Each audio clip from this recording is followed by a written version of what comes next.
So welcome back to the new video. आज का agenda बड़ा सिंपल सा है। इस कार को हो चुके हैं 10,000 प्लस किलोमीटर और ये कार मैंने ली थी 18 दिसंबर को और आज है 28 मई। तो ऑलमोस्ट 5 मंथ 10 डेज हो चुके इस कार को। मैं 10,000 किलोमीटर चला चुका हूँ इस कार को। और इस कार को मैं बेसिकली ना 3-4 जगह लेके जा चुका हूँ मेजर ट्रिप पे। जैसे कि मैं जैसलमेर ले गया था जनवरी में, फिर मैं अप्रैल में लेके गया था, अप्रैल स्टार्टिंग में टूवर्ड्स चिटकुल। वहाँ पे -12 के आसपास था। आपने मेरी वीडियो देखी भी होगी, वहाँ पे नहीं देखी तो मेरे चैनल को सब्सक्राइब करें और वो वीडियो जरूर देखें, जहाँ मैंने इसको कोल्ड स्टार्ट किया था -12 में और ये एक बारी में स्टार्ट हो गई थी। ठीक है, फिर मैं इसको ले गया चित्रकूट। वहाँ पे टेम्परेचर अराउंड 35 to 40 डिग्री था। तो मैं कह सकता हूँ कि मैंने तीनों ईरम चला के देख लिया है कि क्या रिस्पॉन्स है इसका और ऑल ओवर इसका क्या फ़ायदे हैं, क्या नुकसान है, क्या प्रो कॉन, सब कुछ मैं अब बता सकता हूँ आपको। अभी भी और चलाना है बट इतना मुझे बेसिक से आइडिया लग चुका है कि क्या है। So yes, welcome back to the new video and hope you are doing fantastic. अभी देखो मैं आया हुआ हूँ लेज़र वैली के यहाँ और ये बड़ा ना फेवरेट स्पॉट है। जितने भी आपको यूट्यूबर मिलेंगे ना गुड़गांव के, दिल्ली साइड के ना, वो ऑलमोस्ट अपनी गाड़ी का शूट यहीं पे करते हैं। और ये फैक्ट है, पता नहीं क्या है, यहाँ पे ना पूरा ओपन एरिया है तो इजीली आप कार खड़ी करके अपना शूट कर सकते हो। तो हम बात करते हैं क्या क्या इसके फ़ायदे शुरू करते हैं, चलो कि क्या क्या है। तो मैं कहूँगा कि जिस प्राइस रेंज में ये मेरे को मिली थी ना, ये मेरे को 7 लाख की ऑन रोड पड़ी थी। तो 7 लाख में मुझे CNG मॉडल मिला था। ये है सेकंड, जो बेस से जो सेकंड आता है ना वो XM। तो इसमें बेसिक सारी चीज़ें आ गई थी। जो चीज़ मैंने करवाई है वो आप वीडियो देख लेना, मैंने क्या क्या मॉडिफिकेशन इसमें कराई है, वो आपको आइडिया लग जाएगा क्या क्या मैंने इसमें करवाया हुआ है। उसके अलावा मैं कहूँगा जिस प्राइस रेंज में है 7 लाख में, बहुत ही ज़्यादा मैं कहूँ वैल्यू फॉर मनी है ये मॉडल।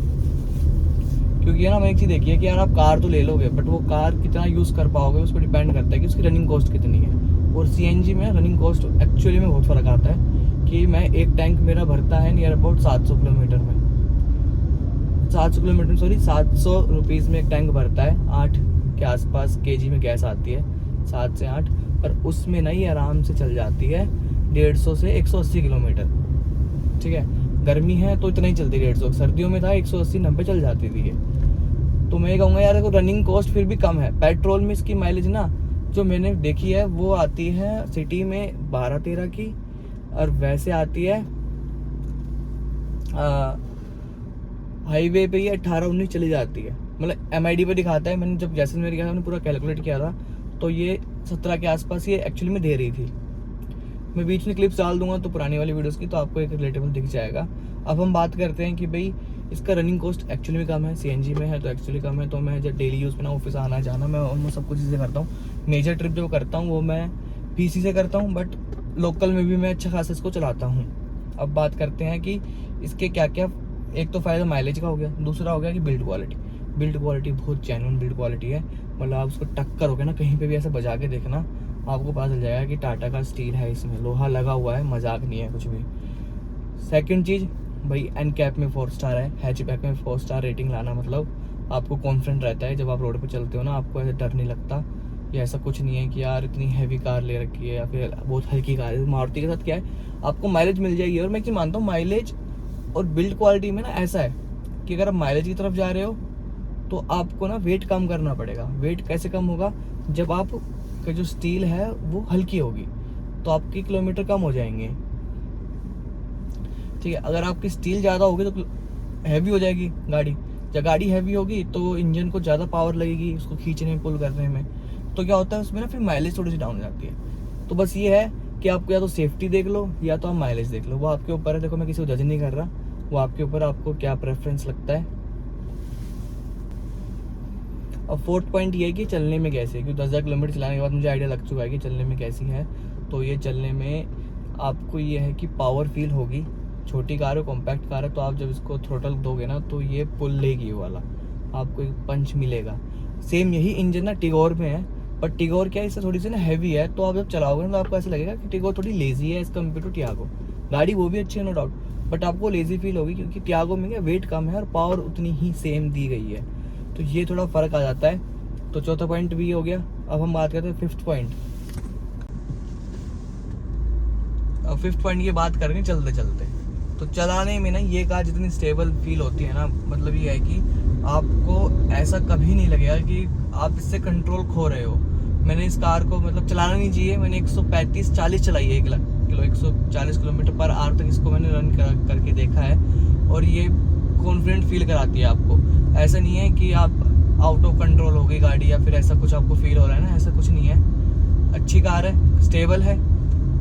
और सबसे बेस्ट पार्ट क्या है, सिक्स पॉइंट में बोलूँगा कि टाटा का सर्विस के बारे में सुना था कि अच्छा नहीं है, वैसा है, बट मैं इसकी ना 2 सर्विस करवा चुका हूँ। एक पहला चेकअप जो 1000 किलोमीटर पे होता है, दूसरी मेजर सर्विस जो इसकी पहली सर्विस जो आई थी ना मेजर, वो आई थी 6000 किलोमीटर पे मैंने करवाई थी। हालांकि 7000 पे आनी थी, मैं 6000 पे करवाई थी, क्योंकि मैं ट्रिप से जस्ट आया था, तो मैंने कहा चलो एक सर्विस करवा लेते हैं। तो मेरे को दोनों फ्री ऑफ कॉस्ट पड़ी। पहली में मैंने 1100 रुपये का मैंने एंटी रस्ट करवाया था नीचे, ठीक है। सेकंड में मैंने कुछ भी नहीं लिया, और टिप दे रहे थे कि आप ये करवा लो, सेरामिक कोटिंग वगैरह, मैंने कुछ नहीं करवाया था। मैंने जो मेरे को पड़ा उसमें मेरे को फ्री ऑफ कॉस्ट ही पड़ी सर्विस, उसमें भी मुझे ऐसा कुछ देना नहीं पड़ा। तो ऑल ओवर यस। और सबसे बेस्ट पार्ट क्या था कि मेरे पास ना सैटरडे संडे में बाहर रहता हूँ, तो मैं सर्विस नहीं करा पाता था। तो मैं क्या करता हूँ, सुबह ऑफिस जाने से पहले, मेरा ऑफिस 10 बजे शुरू होता है, तो मैं 9 बजे आके ना इसको मैं 2 बार अपना कस्टमर केयर दे के आ गया सर्विस के लिए। उनका 2 बजे कॉल आता है कि सर आपकी गाड़ी रेडी हो चुकी है, आप पिक कर लो। तो मैंने उनको बोला कि अगर कोई ड्राइवर है तो आप मुझे ना ऑफिस में ड्रॉप करवा दो। और दोनों टाइम ना कार मेरे को ऑफिस में ही ड्रॉप हो गई। तो ये है कि भाई एक्चुअली में टाटा ने अपने उस पर ध्यान दिया है, कस्टमर कैसे हैंडल करना है। कार बेच के भूलते नहीं है वो, अब वो पूछते हैं। इवन टाटा से बस कॉल भी आया था फीडबैक के लिए कि आप बताओ फीडबैक कैसा है कस्टमर केयर का। तो this is a good point कि टाटा अपने सेल्स के बाद की सर्विस पे ध्यान दे रही है। ये कहीं ना महिंद्रा में बहुत सुनने को मिल रहा है आजकल। हालांकि मेरे किसी फैमिली मेम्बर के पास महिंद्रा नहीं है, तो मैं एग्जैक्ट बता नहीं सकता, बट थोड़ा बहुत जो सुनने में आया कि महिंद्रा के साथ ना थोड़ा ये इशू है। बट टाटा को मैं फेस कर रहा हूँ, मैं टाटा को देखा है, तो yes Tata is doing a great job and they should keep it up. अब बात करते हैं इसके नेगेटिव पॉइंट्स की। नेगेटिव पॉइंट्स इसमें ना क्या क्या, एक तो ना फिनिशिंग नहीं है, मतलब आपके ना जॉइंट ना बराबर से नहीं दिखेंगे। कहीं पे जॉइंट मैं आपको दिखा भी दूंगा उधर के, तो कहीं पे जॉइंट इतने पास है, कहीं पे जॉइंट इतने खुले हुए हैं। मतलब फिनिशिंग उस लेवल की नहीं है जिस लेवल का इनका प्रोडक्ट बिक रहे हैं ना। They should work on their finishing. और इस कार में ना जैसे मैं घूम के आया था, कहाँ पे, चित्रकूट होके आया था, उसके बाद ना इस कार के स्टीयरिंग से ना कट कट की आवाज़ आने लगी थी, जैसा अलाइनमेंट आउट हो गया हो या फिर स्टीयरिंग में कुछ तो दिक्कत थी। तो मैं फिर गया यहाँ पे चेक करवाने उनके पास। तो वो मेरी 3rd विजिट थी, तो उन्होंने बोला कि सर आप ना जाओ मत, क्योंकि हम ठीक करने के बाद आपको टेस्ट ड्राइव देंगे हाथों हाथ, फिर आप बताना कि फ़र्क है नहीं है। तो मैंने 2 घंटा वेट किया वहीं पे, प्रॉपर मैं वहीं से अपना वर्क फ्रॉम होम कर रहा था। उसके बाद उन्होंने चेक करवाई, तो वो रिजॉल्व हो गया था। और बिल भी मेरा ऐसे कुछ बना नहीं, 700 रुपये का बिल बनाया था। उन्होंने क्या किया था, बैलेंसिंग की थी और अलाइनमेंट चेक किया था। उसके बाद जब मैंने चलाया तो गाड़ी सही चल रही थी। बट मुझे ऐसा लगता है कि बीच में मुझे वो एक होता है ना, बहम हो जाता है, तो बार बार वो फील आपको लगता है कि ऐसा हो रहा है वैसा हो रहा है। तो मेरे को ऐसा लगता है कि कई बार आवाज़ करता है स्टीयरिंग, फिर जब मैं ऑडियो बिल्कुल बंद करके सुनता हूँ तो मुझे सुनाई नहीं देती। तो मुझे लगता है वो बहम ही है मेरा, बाकी तो कुछ नहीं है। अब 3rd डिसएडवांटेज या फिर ये कहूँ जो उसमें कमी है वो है माइलेज। देखो अगर आप मारुति से कंपेयर करोगे ना, तो मैंने आपको पहले बताया बिल्ड क्वालिटी अच्छी है, तो कहीं ना कहीं आपको माइलेज से कॉम्प्रोमाइज़ करना पड़ेगा। और यस इसमें माइलेज में कॉम्प्रोमाइज़ है, क्योंकि मेरे घर में एक वैगनर भी खड़ी है, एक शिफ्ट भी आने वाली है। तो मैं कह सकता हूँ कि उनकी जो माइलेज है CNG में, वो इसमें नहीं डिलीवर कर पाता है। बट ठीक है यार, आप रोड पे चल रहे हो, सेफ हो, ठीक है यार, 10-20 किलोमीटर का फ़र्क आता है, तो कोई इतना बड़ा इशू नहीं है। अब ना मैं कार चलाते हुए बात कर रहा हूँ, अब मैं इसको आप कहीं रोकता हूँ कार को खाली जगह देख के, फिर आपको बताता हूँ बाहर उतर के। एक तो ना जब से इस कार को मैंने बाहर थोड़ा बहुत, जैसे दिल्ली गुड़गांव में इतना ट्रैफिक आपको पता ही है, तो उसके चक्कर में क्या होता है कि इसमें स्क्रैचेस बहुत आ गए हैं, ठीक है। तो भाई देखो खुद की कार है, EMI जा रही है, और मेरी तो पहली कार है, तो भाई जब स्क्रैच लगता है दुख तो होता है।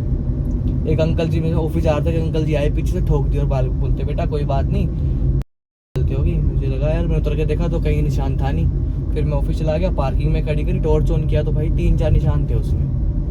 वही दुख होता है, पर आप क्या कर सकते हो, आपके पास कोई ऑप्शन भी नहीं है ना ये बोलने के लिए कोई बात नहीं। तो यार वो जो दुख है ना, मतलब दुख तो नहीं कहेंगे यार, पर जो दिल पे लगती है, पता है वो चीज़, आप समझ सकते हो। मेरा मन था जब मैंने कार ली थी ना कि सिर्फ पीपीएफ वगैरह करवा लूँ, बट यार एक बजट भी होती है, हर कोई पीपीएफ नहीं करवा सकता। मैं रेट लेके आया था तो 50,000 अराउंड कुछ वो मांग रहा था, और 50,000 एक्चुअली मेरा है यार। आप 7 लाख की कार है, 50,000 की पीपीएफ करवा रहे हो, मुझे तो कोई वर्थ लगा नहीं। ये देखो हम लेजर वैली की पार्किंग में आ चुके हैं। आप ये जस्ट अभी मैं लेजर वैली की पार्किंग में आ चुका हूँ। यहाँ पे क्रिकेट खेल रहे हैं सब, तो अपना कोने में गाड़ी लगाते हैं और उतर के आपको मैं दिखाता हूँ कि इन 5 महीने में क्या क्या स्क्रैचेस या फिर कह सकते हैं इंसिडेंट इम्पैक्ट इस कार पे आए हैं। ये देखो सब क्रिकेट खेल रहे हैं आज, भाई लोगों की हिम्मत है। अभी टेम्परेचर 40 के अराउंड है, और ये देखो खेल 2:30 बजे, तभी मैं भी ऐसे खेला करता था। एक ना वो टाइम होता है जब ना ये सब चीज़ें, गर्मी धूप सर्दी दिखती नहीं थी। सुबह 5 बजे उठ के हम सर्दियों में गर्मी में पहुंच जाते थे खेलने, वो एक टाइम था। अब हिम्मत नहीं है, मतलब एक दिन आ जाऊंगा, दूसरे दिन नहीं आ पाऊंगा, ये बात सच है। तो बात करते हैं हम कार की। तो दिस इज़ द कार, और ये कार ना देखो मैं अच्छी दिखाता हूँ। ये कार में एक तो जो कलर मैंने लिया है ना, बड़ी जल्दी गंदा होता है, तो ये कल ही साफ़ की थी। उसके बाद ये देखो धूल मट्टी, देख रहे हो कितनी जल्दी इस पर जम जाती है। आज ना भैया नहीं आए, संडे को आते हैं, संडे को नहीं आते सफाई करने, तो ये आज भैया नहीं आए थे, तो ऐसी कार दिख रही है। ये इतने ज़्यादा डस्ट पार्टिकल्स वगैरह दिख रहे हैं राइट नाउ इसमें। हाँ, तो बात करते हैं क्या क्या इसमें इम्पैक्ट आया है, तो मैं दिखाता हूँ आपको। शुरुआत से शुरू करते हैं। एक देखो ये यहाँ से अंदर गया हुआ है, आपको दिख रहा हो तो ठीक है, माफ़ करना कार मैंने साफ़ की नहीं है, ठीक है। एक इम्पैक्ट ये आया हुआ है, कहाँ पे था, ये रहा,